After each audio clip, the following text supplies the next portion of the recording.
What's up, everybody? Robin Lundberg Show back with you. As you can tell, I'm in from outside, running around. Schedule crazy today with kids' activities. My son Raj had basketball and then lacrosse. So I was dropping him off, picking him up, running in the house. I literally just stepped in the house, walked straight into this room, and hit go live because I had it scheduled for this time, and I didn't want to be too late. I got to check in on what's happening on Raw right now and see what the deal is over there, because obviously I'm very interested in what's going on with Raw.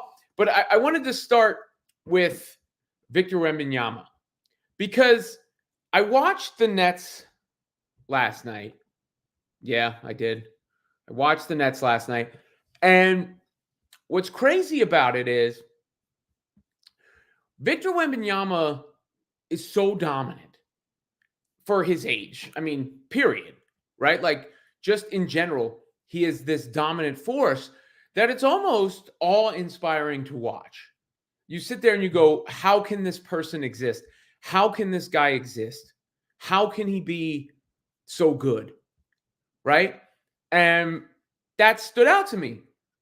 But when we talk about him being the future face of the NBA, there's a lot working in his favor. I think all of the prognostications were right. I mean, the talent is off the charts. It's off the charts. And the attitude seems to match it. And that's what's important, right? Because he keeps saying the right things. He's clearly competitive. He's talking about going. I loved when he said, I'm going to go up and try to block the shot. And if it's a big deal for you that I didn't block, or that you dunked on me and I didn't block the shot, that shows you I'm pretty good. When you look at what the statistical jump from him on block shots to the next guy, the fall off, it's crazy. It's crazy. So he's got it all. And he gets compared to LeBron James, of course, because LeBron, was the last phenom who was projected to be this big time, huge deal in the NBA. And I remember when I watched LeBron play high school ball, I remember going back I remember going to a bar at the University of Maryland. It was called Santa Fe Cafe. I don't know if it's still in existence or not, but more or less, the deal was that everybody had been hyping LeBron James. And this is before watching high school prospects and phenoms and the like was a thing, right? This was a whole different animal, whole different time period, whole different time frame. And I remember the cynic in me at the time thinking, you know what? I'm gonna prove them wrong. I'm gonna show them why LeBron is not the best. And I went and watched, and I was like, oh yeah, no, he's the goods. And why did I say that? Because one, he was the most physically talented freak you'd ever seen in your life, which is obviously significant. And two, he clearly was a basketball genius, the way he saw the floor. So you put those two things together, there's only one missing ingredient, and that is, does he have the work ethic? Does he have that? And we found out over the years, of course, LeBron James does. So all those things together, and you get the best basketball player of all time, or certainly in the argument. I'm not doing a whole Jordan LeBron show today. But there's one difference with Victor Wembanyama, and it's, I don't know if it's slight or big when you're comparing him directly to LeBron. It's big compared to everybody else. And that's just how freakishly tall the guy is. Because as awesome as he is, I mean, he ate Nick Claxton alive on this one possession where Claxton's going up for a shot, blocked, goes up for another shot, blocked. Then down on the other end, they throw a lob to Wembanyama. He finishes it behind his head, double reverse slam where he barely jumped. Now, he's shooting threes. He's got the handles. I mean, the skill set is crazy. I'm not fronting on the ability at all. But when you're a little kid and you're watching him play basketball, you can't go, I'm going to be that. Right? I'm going to be that because the dude is so tall. He's a freak in a good way. So is LeBron too. And that's, I guess, I wonder where the distinction may or may not lie. Because I've coached basketball, as you see, coach shirt. And when I coach basketball and talk about LeBron, I basically make the point that, LeBron may be so great and everything, but he's not just great at scoring. And I reference his ability to pass the ball and share with his teammates and his all-around abilities as part of the game. And also his basketball intellect as part of the game, seeing the floor, all that stuff. So that's how I teach LeBron, because I know they can't be the physical monster that LeBron is. Curry, it's easier, and I think that's one of the reasons Curry has captured so many people's imagination, is because with Steph Curry, you're talking about somebody that people see and they can emulate. Now, I think Steph actually is, he has more athletic gifts than people give him credit for. His dad played in the NBA. His mom was a world-class athlete. His brother plays in the NBA. Like, there's clearly some genetics going on there. But when kids see Steph and they see that shooting, they think I can do that.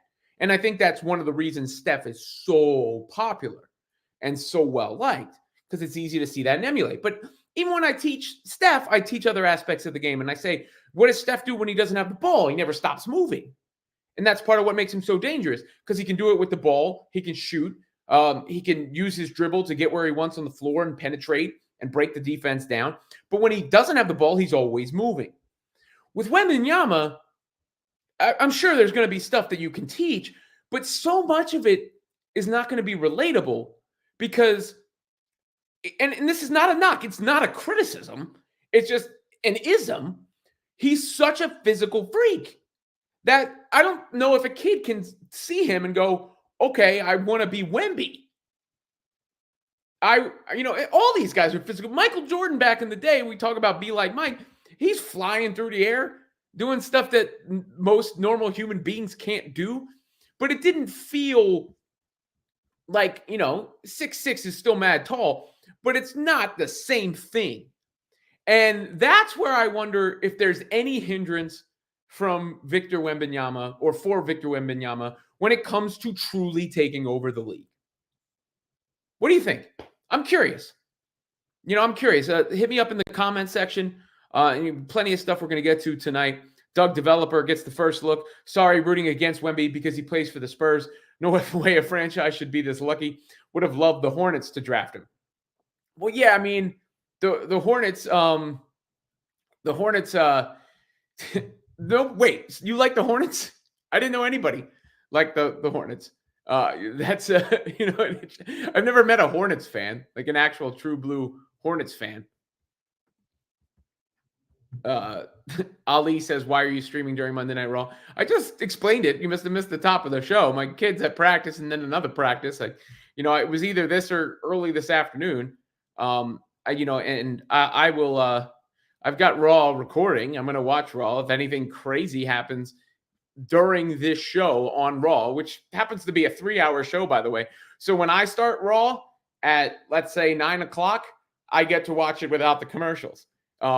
And if anything worth discussing on Raw comes up during the show, I will talk about it in real time. But talking about basketball right now, and it's just because I saw that Nets game last night. So I am curious what people think about Victor Wembanyama as it relates to that. Hit me up in the comment section. The show has been getting a lot of interactions, a lot of the show I did on Friday, the Jake Paul, Mike Tyson one, doing well. The one I did on Caitlin Clark, doing really, really well. The LeBron one, doing well. Some of these are picking up steam after they're published. So make sure, if you are catching this after it's published, you like, subscribe, share. Obviously, make sure you comment. If you notice, I do get back to the comments. I get back to the comments after the fact as well. And of course, I'll put the comments on screen during the show right now, like I did with Doug Developer and Ali. Doug, he says, no, he doesn't like the Hornets. Just wanted a crap franchise to be lucky for once. I mean, the Spurs have been lucky. There's no question. I mean, when you think about it, well, here's the crazy thing. People don't remember this. David Robinson missed his first couple years in the league to serve in the Navy. Imagine that happening in today's day and age. Kids come out of high school and we're thinking about them going straight to the pros. David Robinson went to the Navy. The reason they got Tim Duncan is because David Robinson got hurt. He missed a year. They sucked. And then they got Tim Duncan. And then, I mean, they just did suck. That's why they got, hell, they still suck. They might get another guy. It's not like they're any good right now. The Spurs, they suck right now. So I'm not so sure, we can say anything about them other than, what's going to happen going forward. We'll see when it comes to Victor Wembanyama. But yeah, I was just curious what you guys thought. So hit me up in the chat in regards to that. On the other side of that, you got the Nets fans who are bummed about the struggles of that franchise, and Mikal Bridges, who I mean, it's tough to watch the Nets right now. There's no question about it. It's difficult to watch. They're a team. The problem with them too is you watch them and you think, where do they go from here? And as far as Mikal Bridges' struggles go, I think they're being overblown by people in general. Like, trust me, NBA GMs are not as rash as those of you on X or Twitter. They're just not. I don't think Mikal Bridges' trade value has fallen at all, not even like an iota over these several weeks of struggles. People have blamed it on his consecutive game streak. Is he hurt because of that, or tired or burnt out, I guess is a better way to put it, because of that. And he played FIBA and maybe is he in a funk mentally? Maybe. Is he miscast a little bit trying to do too much? Maybe. It's coming to, he also had a stretch where he looked like a real bona fide star earlier this season too. So I mean, I really don't think the Nets' problems are Mikal Bridges. The problem could be that he's their best player. That, is a problem in and of itself, because he's not a number one. He's a 2 or a 3, maybe, closer to a 3 than a 1 at this point. But I still think he has tons of value around the league, and any deal that they may have had this trade deadline, I'm sure they'll still have in the summer. I don't think that changes. And by the way, I don't think they were getting all their, Nets fans are losing their mind. I don't think the Nets were getting all their draft picks back anyway. I don't think that was one of those things where they were just going to get every pick back. That, I don't think it was a real thing. I don't think it was a real thing.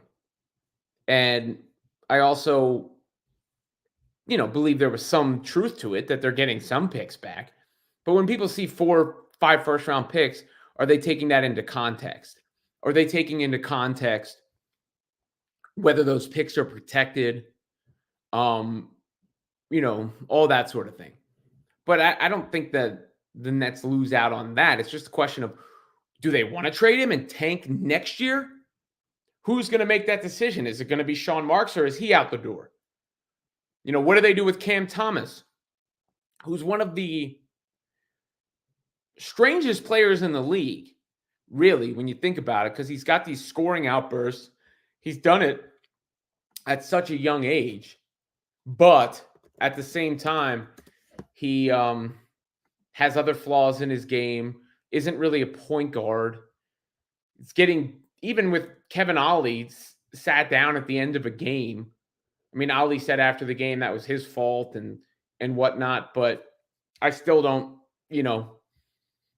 think it's a great sign that he's sitting him down regardless at any point. We'll see what happens with the Nets and Cam Thomas. And no, Mikal Bridges is not going to the New York Knicks.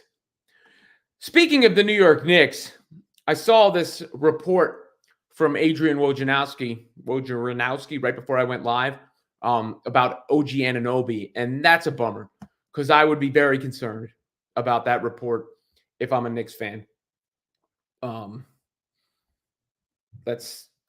Let me see if I can pull it up real quick for you. OG Anunoby had an elbow flare-up from the injury that he was already suffering from. And here, Knicks Film School has the tweet summed up for you real quick. I'll pull that up so you can see it. Basically, he's going to be out more than just tonight. The right elbow has flared up again.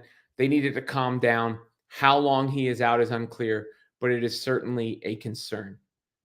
I would be very concerned if I'm a Knicks fan about that news, because Anunoby was kind of the missing piece. I loved that trade when they made it. I said it at the time. I think what you've actually seen on the court has bared that out from Anunoby when he's been out there. The Knicks needed that in between from Jalen Brunson and Zach Randolph. They needed that guy on the wing, and Anunoby provided that. But if he's down on top of the other injuries they've suffered, I don't think they can overcome that. Especially they trade away their depth to do that.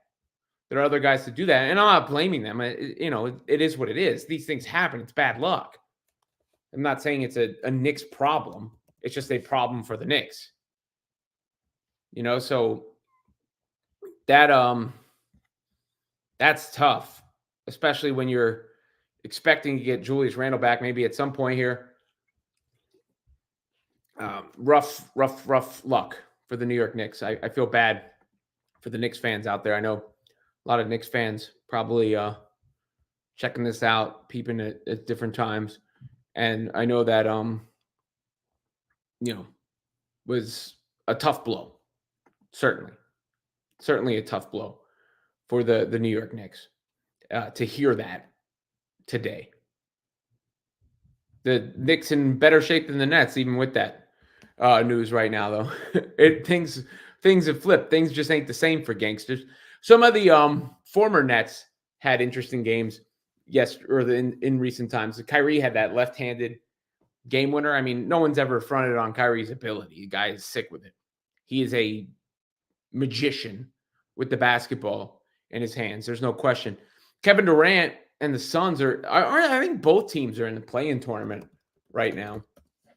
So that's where the state of the Knicks and the Nets the Nets and the Suns trade currently resides, or those trades. Yeah, the Mavericks and the Suns are in the play-in tournament. The season ended today. Of course, the Nets aren't going to make the play-in tournament at all. They can't even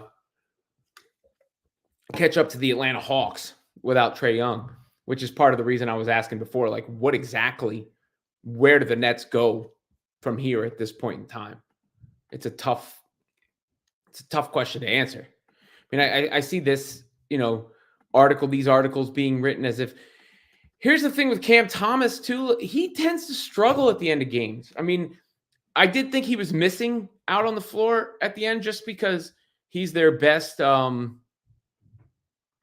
isolation scorer, their best creator with the basketball. And I'm on Cam Thomas's side. I mean, I think that the Nets need to develop him more. But at the same time, they got a decent look at the basket for Cam Johnson. The Nets have a myriad of issues, including who they're going to actually be building around and who's going to be doing the building. Is it going to be Sean Marks? Is it going to be somebody else? Where do they go from here? Meanwhile, I also saw this news today. I don't really have much to add on this. I mean, JJ Redick is getting his wish. He had talked about wanting more just hoops talk, I guess. Here's a bit of, let me see if I can, anybody, if you ever see this after the fact and something is clipped out, it's because I played something I guess I technically wasn't supposed to play. But here you go. Here's a little bit from that podcast. There's a lot of other things I would do in basketball too. Like, it's a couple other coverages I would do. The pick the picker, B.O.B. Not bombs over Baghdad, but baseline out of bounds. Yeah. America's play. Yeah, America's play. Yeah. You have the guard. You have the best shooter sitting in the middle of the lane. You have the biggest wing sitting at the top. Yep. 5 is on the strong side. You have the point guard taking it out. Yeah. And then the weak side corner. In the is weak big side guy. corner. Yeah. So they're talking real basketball hoops. And I think that the thing that's most interesting about that is actually just that LeBron James can do that in the middle of his career. I mean, we've seen so many guys do podcasts before, players, active players do podcasts, but the fact that LeBron James is doing it in the midst of his career is kind of wild when you do think about it for a second. Imagine Michael Jordan would have never had a podcast. That's coming soon, right? Michael Jordan was too focused on the game to have a podcast. Kobe Bryant, too focused on the game to have a podcast. But it is interesting to see. Now, I also I know I'm up against Monday Night Raw right now, but I did want to talk about the story that's come out about The Rock and how I guess some WWE stars are a little jealous that The Rock gets to have these non-PG promos. He's cutting these promos where he's cursing and the like on social media, and the rest of the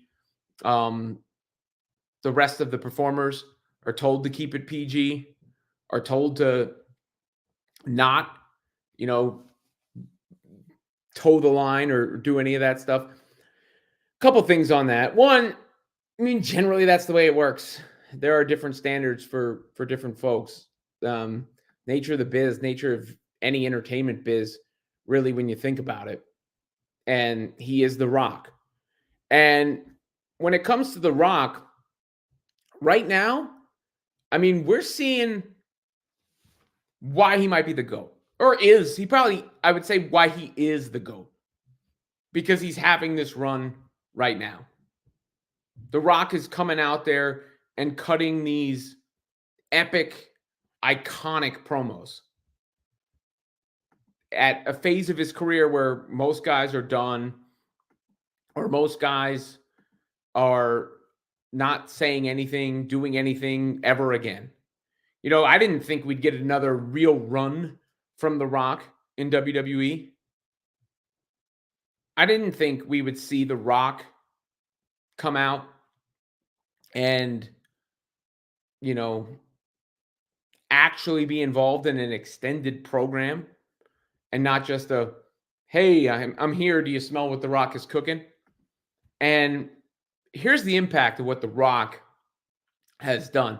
My son, who wasn't a big Rock fan, is all of a sudden a Rock fan from this.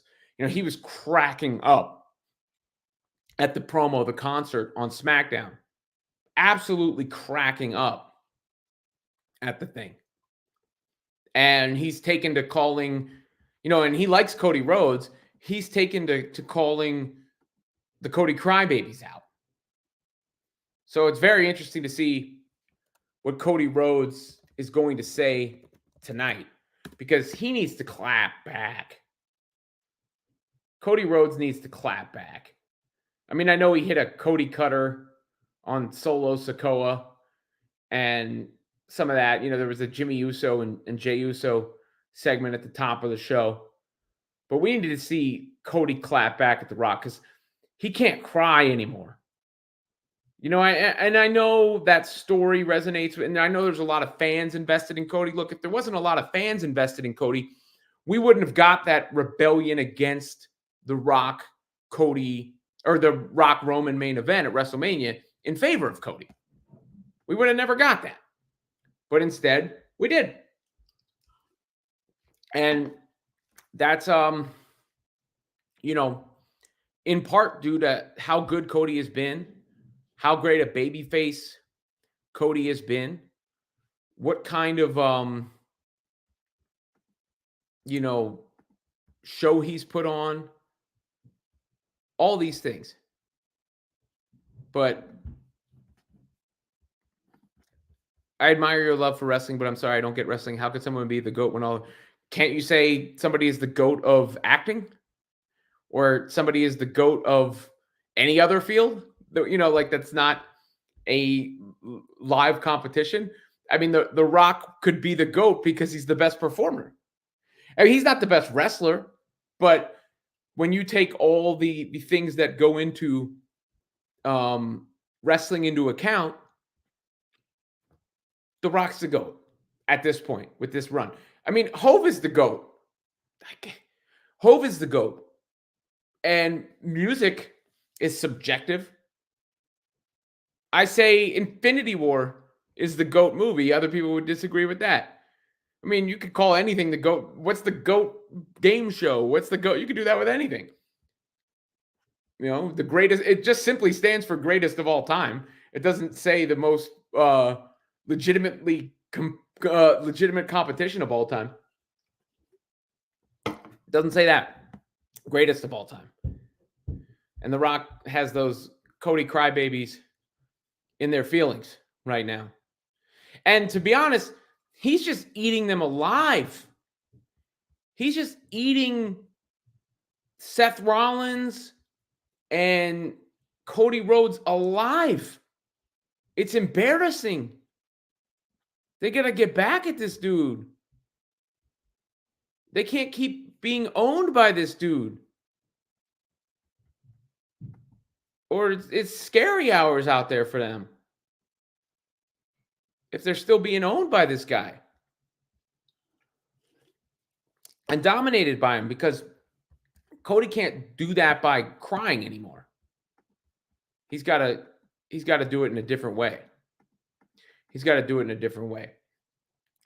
That's actually what I, had on the agenda tonight with the rundown. Like I said, it wasn't an ideal day for me show-wise because I was running from practice to practice and coming in here and went live like immediately, flying by the seat of my pants, off the cuff here.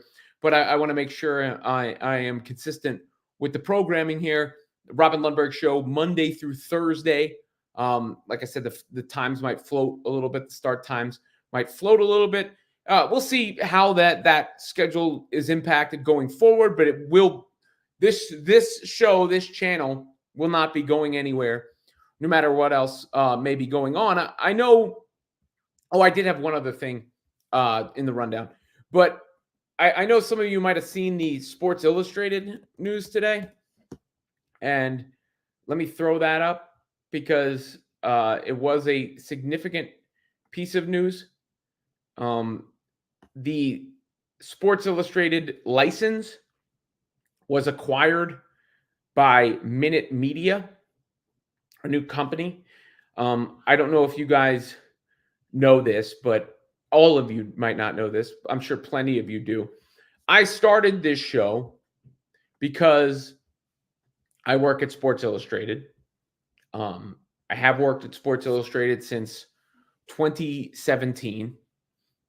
I was at ESPN before that, and then moved over to SI. And the company that I currently work for is called Arena Group, and they license out the operations for Sports Illustrated. So essentially, when I got there, SI was owned by Time Inc., and then it was owned by Meredith, and then it was sold to Authentic Brands Group. And we thought at the time Meredith was going to continue to run it via Authentic Brands Group, but instead Authentic Brands Group licensed it out to a company called Maven, who became all of our employers. Well, the ones that stayed, because when that happened, half of us were given an email for one time, and half of us were given an email for another time. And it wasn't hard to decipher that meant half were going bye-bye and half were staying. And then then the emails were abruptly canceled, and we were all waiting around and like, what's going to happen here? And then they eventually happened, just as I said. And then the company tried to throw a party that night. That didn't go over well. Essentially, but there's been lots of stuff that happened during that time. And lots of turnover at Maven / Arena Group. They changed their name to Arena Group. And then at that point, after however many years, Arena Group, the majority of that was acquired by the guy who owns 5 Hour Energy. And I don't know exactly what happened. I'm not speaking out of turn. I'm just telling you the stuff that is out in the public. He did not, and they did not pay the licensing fee that they owe Authentic Brands Group.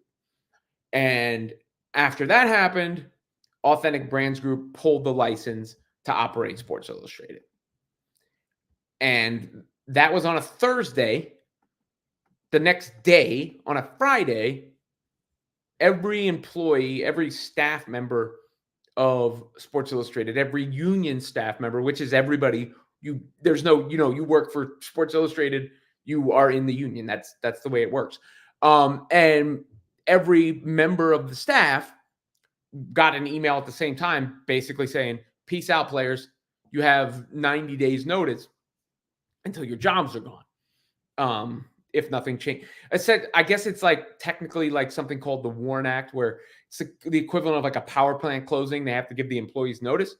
So I started this show about a week after that happened. And at the time, like, I'm thinking to myself, I don't know what's going to happen, but I'm not going to just sit around and wait for it to happen. I'm going to be proactive and do my thing. And no matter what happens from here on out, the silver lining to that is that I'm going to continue to have my own brand and build my own brand, because I did so many things for SI that were huge hits for SI that I didn't necessarily see the benefit of, or get credit for, or get rewarded for, or any of those things, or grow from. Now, as long as I continue to work there, I'm always going to do the best I can. And if there's another opportunity that arises there, great. Like, I'm ready to run and do it, right? Like, I mean, this has been a scary time. There's no question. But that was the incentive for me starting this. So the silver lining is, if that didn't happen, I may never have started this, and I may never have worked as hard as I've worked to build up my social channels in the meantime. Because if you go on my TikTok and my Instagram and my Facebook, a lot of the Facebook reels have been hitting. I've been able to build up my audience there and really increase my presence on those platforms, which I didn't focus on doing when I was at SI for the longest time, because I was focused on making the content at SI. Like, I focused really hard on making the content at SI, and I've done a lot of, I've done tons of interviews there. In fact, I'm interviewing Allen Iverson tomorrow. If you have any questions for AI, you can hit me up in the chat. I'm interviewing him tomorrow. Tom Brady put that post out about the deal today, and I got the, Tom Brady, the double down quote from Tom Brady on his retirement. I wrote an article after the Shakira J-Lo halftime show that did 2-3 million page views, whatever it was. The LeBron spiel that I did with Jay-Z, that I walked in the door with, 8 million Facebook views. I had a Facebook reel do 2 million views this year. I had a little bit I did on the LSU library versus the football team locker room do 5 million views on Instagram and TikTok. Like, so I focused a lot on that, but I wasn't building my own individual channels.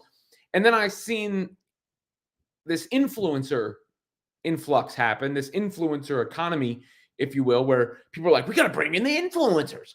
Let's go get the influencers. And that's about how much of a following they have on these various platforms. And I'm sitting there going, oh, I wasn't building my various platforms during this time because I was building yours. And so that's the silver lining, regardless. I only introduced it because I'm sure I was going to get asked about it. None of us know what's happening. None of us know what's happening. The vibes are good.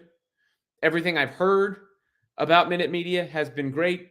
If anybody from Minute Media is listening or watching, I would love to work for you, and I will do an awesome job. You just heard all the things I've done in the past, and I can do it for you. I work hard, I'm reliable, I get things done fast, and I get them done right. So We've heard, the rumor mill has been good, and everybody I've heard that is, or I've talked to that has worked there before, has nothing but good things to say. But we all found out today, so we are all learning that as we go in the moment as well. And I think I just said all that without saying anything that would get me in trouble. But I like to be honest with the audience. Cody Rhodes just posted something. He said, let me show you what he said. Apologies for what I'm about to say.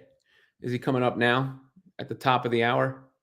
Because I'll be interested to see what Cody Rhodes has to say. He's really got to clap back at The Rock. The one other thing I did have on the rundown that I wanted to mention was the new Justin Timberlake album. I don't know if anybody's heard it. Here's my review. It really just shows how well he and Timbaland mesh.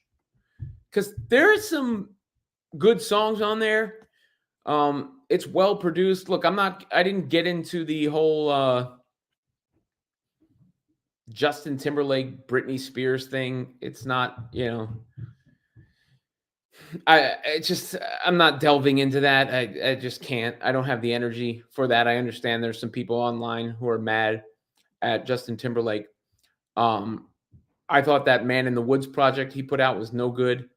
I thought the 2020 Experience Part 2 could have stayed in the vault. But before that, Justified was great. Future Sex Love Sounds was great. And 2020 Experience Part 1 was great. And I remember seeing Justin Timberlake at 930 Club in DC back when he had just left NSYNC. And some of those joints from Justified rang off then, like Senorita, like great songs. And he hooked up with the Neptunes and Timbaland, and that was probably the smartest move he could have ever made for his career. But at the same time, it makes it very noticeable when he's not working with them. And he does work with Tim on this album some. And the ones that are not done with Tim, like, again, this is not Man in the Woods where I listened to it and I was like, yeah. There are well-polished, well-put-together records on here. But the ones that stand out, the ones that I want to play over and over again, are the ones that Tim was a part of. That Timbaland had his hand in. And that one of them is called Technicolor. It is so fire. I mean, it's that 2020 Experience magic coming from Justin Timberlake and Timbaland. Another one is called Love and War, which I like a lot too. So that's what I think we learned from this, is the fact that Timbaland and Justin Timberlake belong together. That they're just a great combination. A great combination. All right, do you guys want me to stay on live to react to whatever Cody Rhodes has to say? I can do that and then go back and rewatch it. But that was the rundown for today. So it's going to have to come down to the comments as far as whether that takes place. But I can at least react to what Cody Rhodes has to say, or I could do that tomorrow too. Because I will be back here tomorrow. Please like, subscribe, do all that stuff, all that good stuff with the channel. I went to get a frame today, by the way, because I want to fill up that wall. I just don't know if this is big enough. If you could see it, I had told KD I would get this interaction framed. And there you go. That you don't see the whole reaction, obviously the whole interaction, but that was the section I got framed. So I was going to put that up here just to fill the space is bothering me, but I don't know if it's large enough. Who am I? I'm not an arts and crafts person. I went back to Michael's I went to Michael's to get it. And then my father-in-law brought this thing from our wedding for the space, which I could put up there too. But I feel like you want to show personality, not personal stuff up there. What do you guys think? Because I'm going to fill that wall, and I vowed to fill that wall. I tried to do it before today's show, but I wasn't sure what to settle with. And I also, didn't have the time because of the various practices and the like that were going on. This is an interesting note too, in case you guys haven't seen that. Caitlin Clark has her own beat reporter for the NCAA tournament, which is deserved, really, when you talk about how, and you think about how popular Caitlin Clark is. I mean, that women's tournament, I did that episode. It might be at this point the biggest episode of the show I've ever done, the Caitlin Clark episode. You know, the way the algorithms work, when you do shorts on YouTube, they can get boosted up and really get seen by a lot of people. The live streams, I have the core audience here, and then some of them, like it's either the SEO or how long people have engaged with the video or whatnot. But that Caitlin Clark one has done really, really well. So I'd understand, why they're doing that. That makes sense. Cody is coming up live after this commercial break. Robin, as a Jets fan, I'd like to know, is Zach Wilson on? Jamarcus Russell was the number 1 pick, right? There's been other Heath Schuler. There's been more busts than you think of at the quarterback spot. It's not a it's not unheard of, I guess is the way I'm trying to say it, for somebody to be a pick that high and bust at quarterback. But I think I've told you the Zach Wilson story before, where I was at the green and white scrimmage with my son, and it was before Zach's rookie year, and I said to my son, "Hey, we're gonna see this Zach Wilson kid. Get ready," right? And we watched the practice, and I was like, "Oh, never mind. This guy's no good. He stinks." And I wouldn't think that from a practice typically. But I got to the point where I was like, "Oh, he's gonna have to win me over back the other way," rather than that being the case. Bust happens, part of sports. Yeah, look, there have been teams that have missed on multiple draft picks at the quarterback spot. You only got to get it right once. That's the thing about the 49ers. Think about how many jobs Brock Purdy probably saved. Because if it wasn't for Brock Purdy getting that job and being as good as he was as the last pick in the draft, everybody'd be talking about Trey Lance.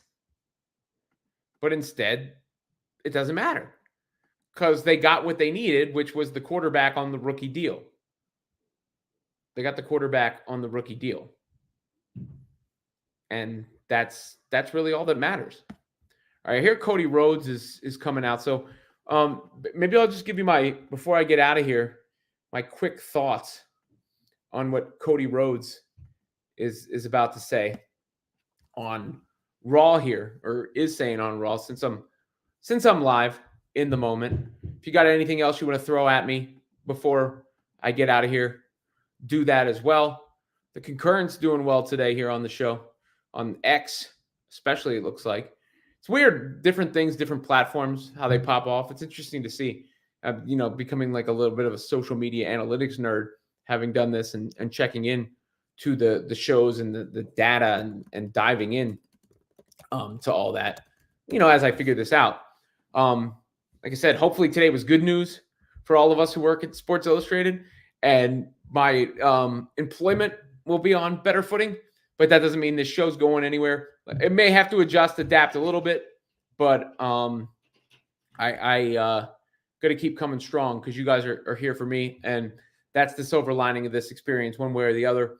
Is I finally did something I should have done before, and what's wild is how many fans have come back from the radio days, or even back from Max Kellerman's show to the show I did with Ruco, to my own show in the morning, and then obviously, I know so many of you guys have seen the stuff I do for SI or over on Mad Dog Radio on Sirius, which I'm on quite a bit. Had a chance to host on Busted Open several times in the past. I think I see Denise is live at the same time as me. I've done some shows with her on Saturday morning. That's been a pleasure. I like her energy a whole lot. I appreciate her hustle.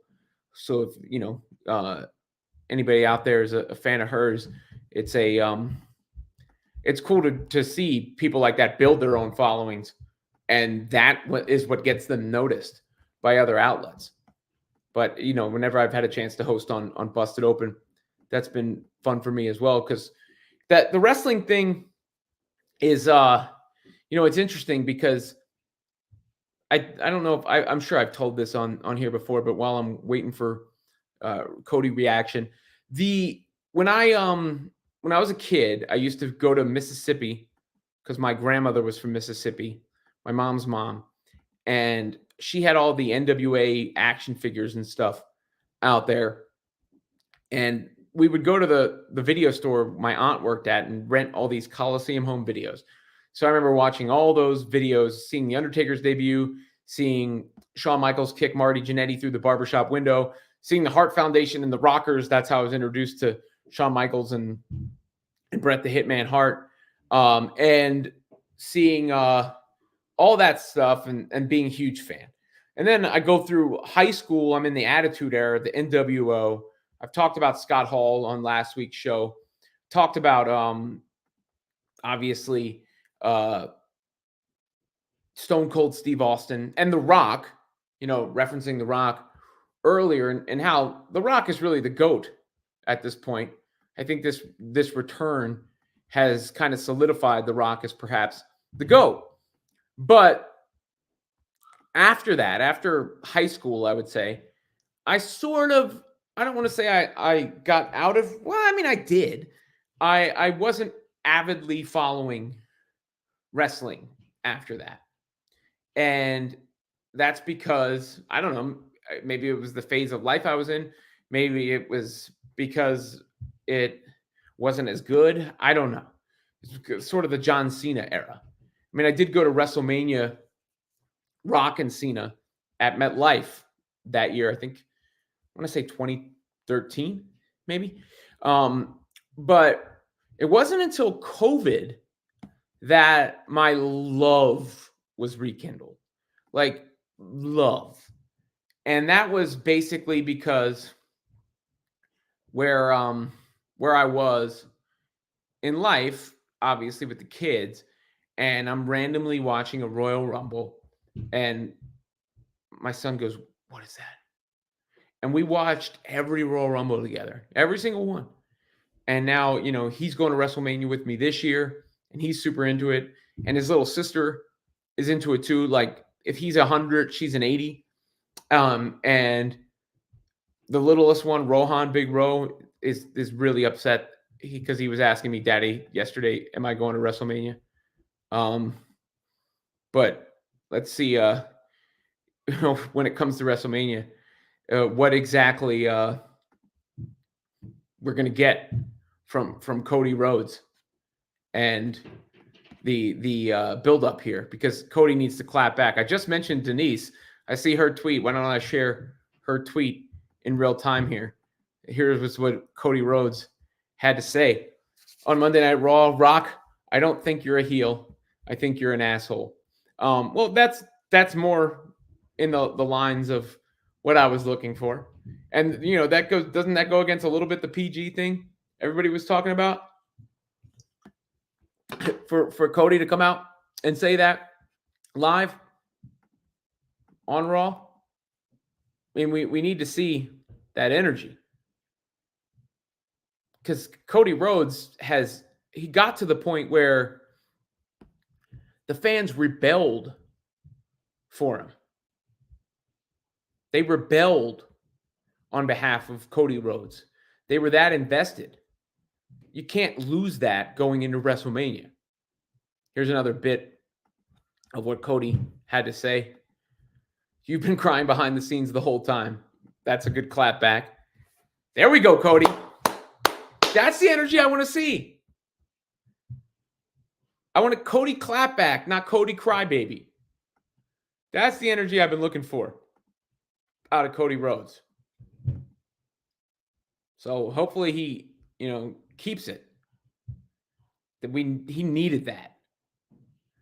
And we need to see Roman respond too. Like, Roman has been so awesome during this entire run, and then The Rock is here, and it's all of a sudden Roman's to the side a little bit. He needs to step back up. I mean, they needed that moment where The Rock acknowledged him as the tribal chief. I mean, that was great, but he also needs that moment, like where he's putting himself, staking his own claim.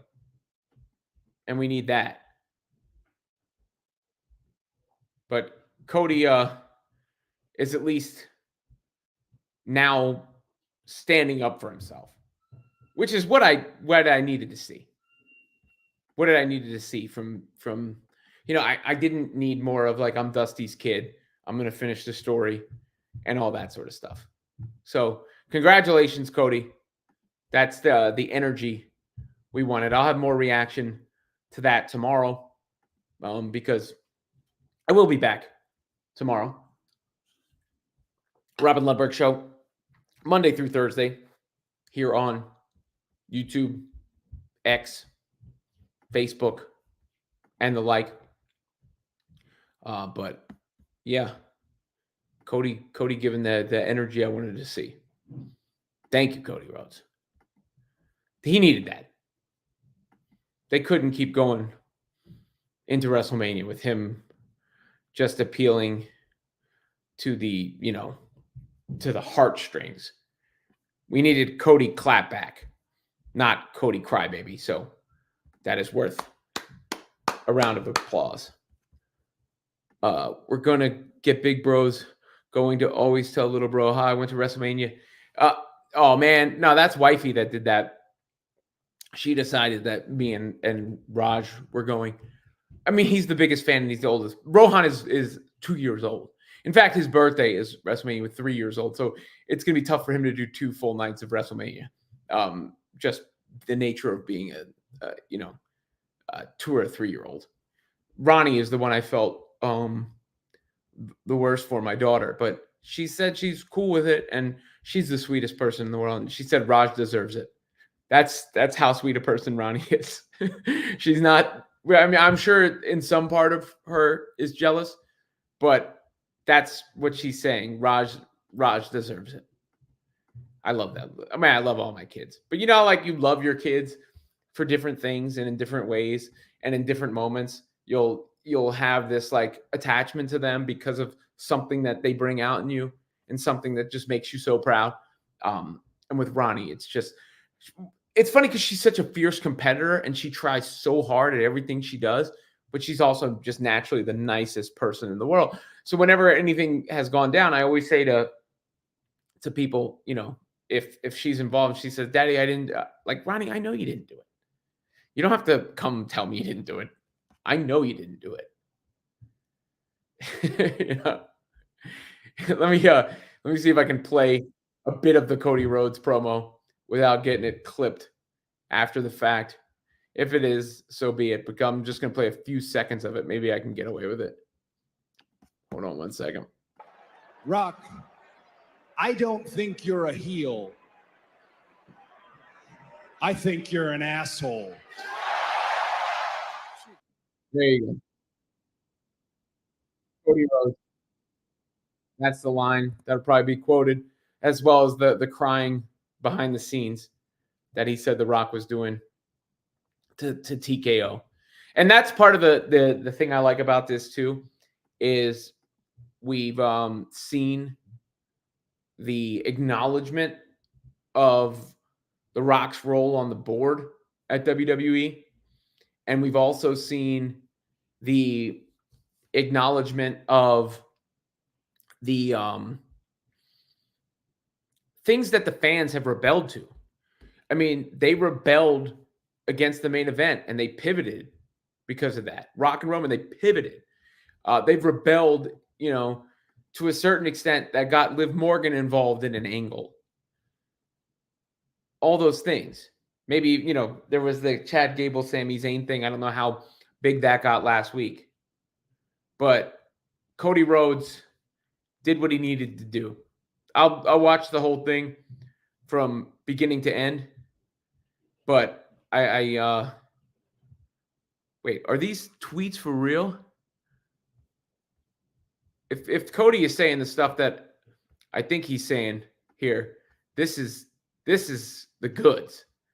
This is exactly what we needed from Dusty's boy here. Not just telling us he's Dusty's boy. Let's see. Hold on one second. You are also a terrible salesman, a carny succubus, and for those who don't know what that means, you're a whiny bitch. Okay. All right, Cody. Yeah, that's what I'm talking about, Cody. Bring that type of energy. That's the energy I want to see from Cody Rhodes. I'm sure I'll have to edit some of this out for the show tomorrow. But Cody Rhodes, bring in the heat he needed. Bring in what he needed. It's exactly what we needed to hear from Cody Rhodes. So congratulations to him. And the weird thing is, it almost feels like The Rock and Cody is the main event for WrestleMania. Roman's got to step up now. Seth is sort of the side character, so it doesn't matter. But we need the tribal chief to step up and stake his claim, because that's now the missing element here. Because it is, in fact, Cody and Roman, not Cody and Rock. That tag match has tons of energy. All right, guys, make sure you like and subscribe to the channel. Make sure you share. Make sure you comment. I will get to your comments later. Any of the ones that come in after the show, I promise to respond to. Because that's what I do. I'll be back tomorrow. Same Robin channel. Peace out, players.